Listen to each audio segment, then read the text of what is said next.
Assalamualaikum warahmatullahi wabarakatuh.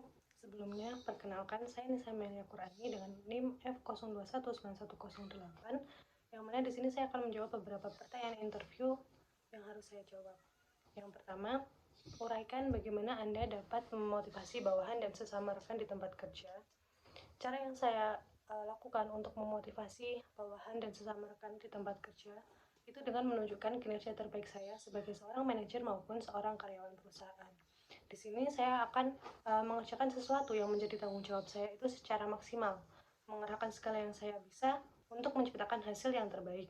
Dengan begitu, saya berharap bahwa bawahan maupun sesama rekan kerja di tempat kerja itu dapat termotivasi untuk melakukan kinerja terbaik mereka untuk menyelesaikan setiap pekerjaan yang menjadi tanggung jawab dari masing-masing orang, seperti itu.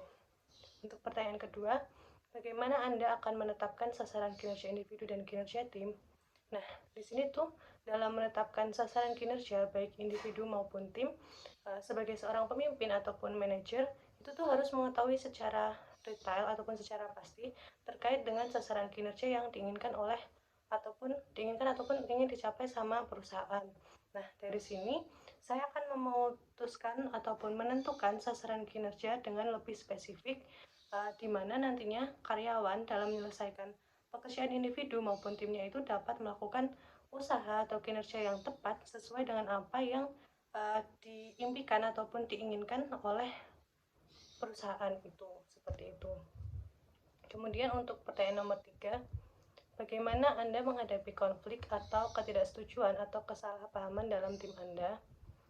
Nah, ketika terjadi konflik ataupun kesalahpahaman dalam tim, baik itu terjadi pada diri saya sendiri dengan orang lain maupun terjadi antara anggota tim yang satu dengan yang lainnya, maka hal yang akan saya lakukan adalah menelusuri terlebih dahulu inti permasalahannya.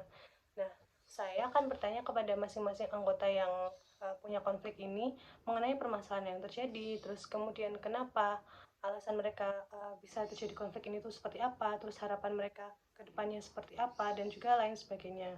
Nah, dari situ saya kemudian akan mencari solusi yang tepat bagi semua anggota, di mana nantinya solusi yang saya ambil diharapkan itu tidak hanya menguntungkan ataupun merugikan salah satu pihak, di mana nanti solusi yang saya usulkan itu diharapkan dapat bermanfaat bagi semua pihak dan dapat menyelesaikan konflik ataupun permasalahan yang ada, seperti itu. Untuk pertanyaan keempat, dalam diskusi, sebagian besar orang biasanya berusaha meyakinkan bahwa pemikiran mereka adalah yang terbaik.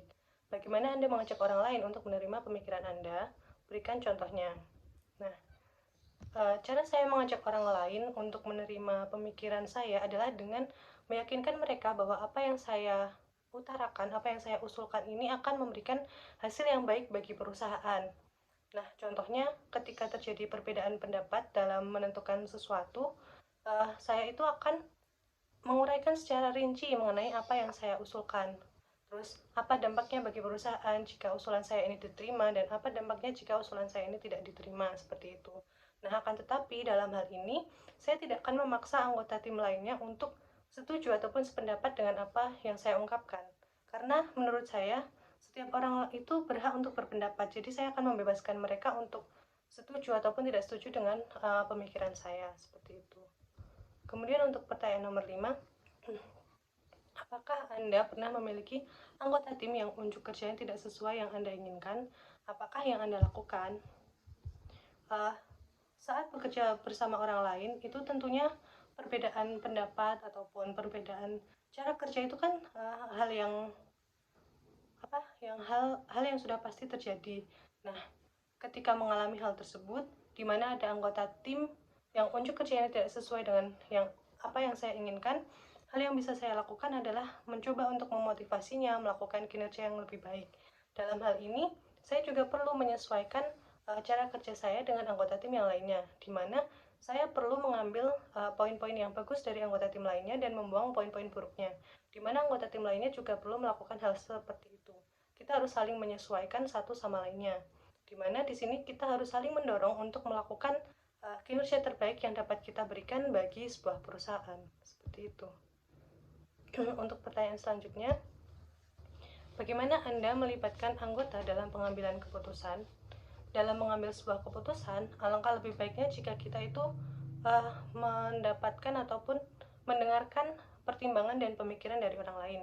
Kita perlu memandang suatu permasalahan itu dari sudut pandang yang berbeda. Nah, oleh karena itu, kita memerlukan anggota lain dalam pengambilan sebuah keputusan. Dalam mengambil sebuah keputusan, itu akan lebih baik jika kita melakukan musyawarah untuk mencapai mufakat, di mana kita meminta anggota lain untuk ikut berpikir terkait solusi yang terbaik bagi kepentingan perusahaan. Nah, di sini setiap anggota akan saya minta untuk saling uh, mengemukakan pendapat ataupun pemikiran mereka.